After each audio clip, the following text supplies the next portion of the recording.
Hey guys, Ricky here. YCS Barcelona is in just 1 week. Actually, it's less than a week. And now I've been testing out the water deck for the last 2 weeks, and the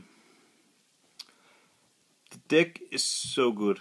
But I'm starting to get uncomfortable with the deck, since the deck has so many plays, and you really need to think like 2 turns ahead to be able to make the right play. There's so many situations where you have Diva in hand, or you have Undyne, Marksman, Pike, and there's just so many plays you can make. There's what's to debate about making the right normal summon at that time, and it's just it's really hard deck to play, and I hope I'm up for the challenge to play this deck at the YCS, because it's either this or the Markin and Yugioh, and I really want to play the water deck. I just hope I can. I've been playtesting it for 2 weeks now, and I did fairly good the first week, but at that point I didn't really know the deck that too well, so I misplayed a lot there. And this week I tried out the water art build with that Surosh did, just to see how good it was. It wasn't really my playstyle. The card was good at some matchups, like Chaos Dragons, but at other matchups it really wasn't that good. I would rather have had it been the Mirror Force, the 2 Mirror Force that I played. So I started off good at local, this Saturday, but it quickly turned. We have a lot of wind-up players, and we have some Chaos Dragon players, and yeah, it's hard matchups. What I believe is the hardest matchup for this deck is against Chaos Dragon going into the match. It's like 50-50 chance of you winning that match. Depends on how good you start or how good they start. And then for the wind-up matchup, this deck pretty much auto lose game 1 to wind-ups. If they start just decent, or they start Magician Shark. Unless they don't start Magician Shark and you started really broken, you might take game 1 with this deck, but else wind-ups will just outcombo you. It's when you side deck with this deck that you can take advantage against wind-up. So far my record with it's pretty much even with wind-up, but when I side, it seems like I get the upper hand most of the time. Then there is Mirror Match. I tested that only 1 time, and is also a pretty rough matchup. Depends on really, it all comes down to who starts off with the Undyne and gets off the searches and all that, who drops Moon and Glacier the first. So yeah, then there's Macro Rabbit, which is a really horrible matchup. Even though you can, if they don't have macro face up and they just have Dolka, you can Sigok Megalo with the Atlanteans, because he's optional and the Atlanteans is mandatory. So and the same goes with Gungnir.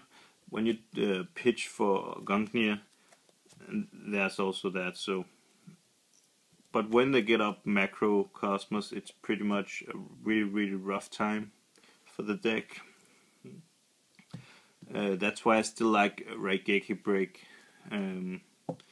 Also, I found out that the skill drain side deck that Billy Break and the RG members tried out, this is actually a really good side deck card. I really love the card really much. It really destroys windups. It destroys insectors. It's just an overall really good side deck card. Unless your opponent can drop even bigger monsters than your Megalo, you're in a really good position. And with skill drain, you can just summon your Undines and pay the cost, and you don't have to add the controller. You can't actually add the controller, so you get like Undine for free just for the cost all the time. So that's pretty good. Also, you can just send infantry to pop their monsters and attack past them, and it's just really good with the skill drain. For now, I've gone back to the trap version of the deck that runs Torrential and Mirror Force and Raigeki Break. I chose not to run Ultimate Offering since it's just a win more card. It was good in the opponent's battle phase, but it's not really needed. Same goes with Attack Squad. You don't really need the card. I do love Behemoth Shark though. I still think it's an amazing card, even if the new set isn't out, where the mermaids get another rank 3 that requires 3 level 3s to make him. But I still think he's good when you go for marksman into and then get out dragoons, and if you had a pike from the earlier turn, just go into this in the main phase 2, detach dragoons and get search of dragoons, and you get out a Leviathan. Actually, at the Saturday after the tournament, I actually played for cards for a guy, and I made this cool play where I did all the marksmen to dragoons and all the reborn and other dragoons make this guy, and then detach the dragoons back, search Glacier, bring out Leviathan, and Megalo tribute the Leviathan so I can drop Glacier. It was, and from there it was just rape. So I really like the Behemoth Shark.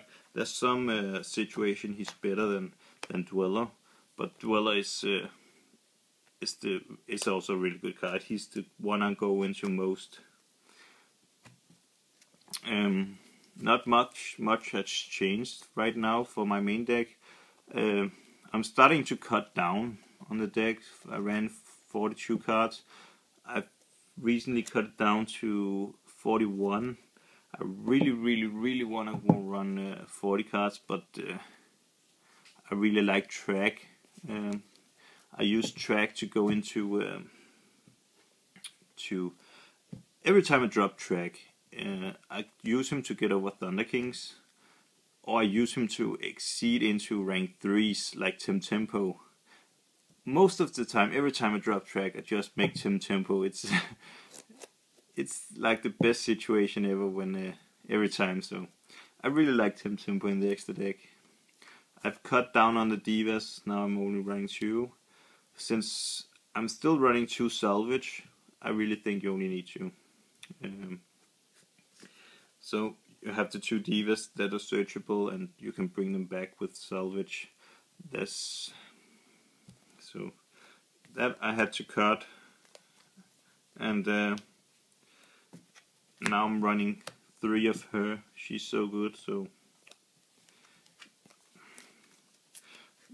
that's not much that changed actually. So I just wanted to.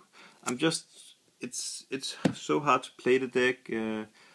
I still do lots of smaller misplays. It kind of annoys me every time I do play against someone, not something, but when I play against someone, I always, when I do the play and I realize quickly after that I could have done a so much better plays, or if I grab something with salvage and I end up the next turn wishing I had picked up another one of the Atlanteans with the salvage. So it's just, you have to think turns ahead, and it can be a challenge to play this deck really.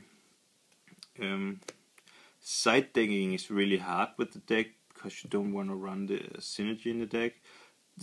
the main deck of the deck is just it flows together all well, so you don't want to change out too much in the deck.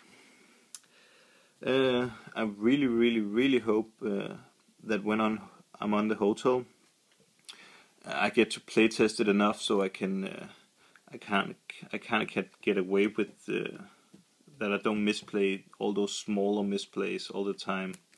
So, but what to come is what you can expect. I'm leaving Friday really early morning, so we'll be in Barcelona at around noon on Friday, and we will have time to play test and pre-register and all that. But what you can expect is I'm gonna do videos of some playtesting at the hotel. In between matches, I will do like the RRG coverage, where I film Danish players and asking them how their rounds went. So you can look out for that. I will get a deck profile of some of the people going. So that's something to look out for. Enjoy for the rest of the week. I'm not really gonna put up any videos. I'll be at work. I'll be home from work. I leave tomorrow, Monday, and I'll be home Thursday around 6 p.m. So I will only have time to just quickly change my suitcase for all the right stuff that is not work related. So, and then I will leave.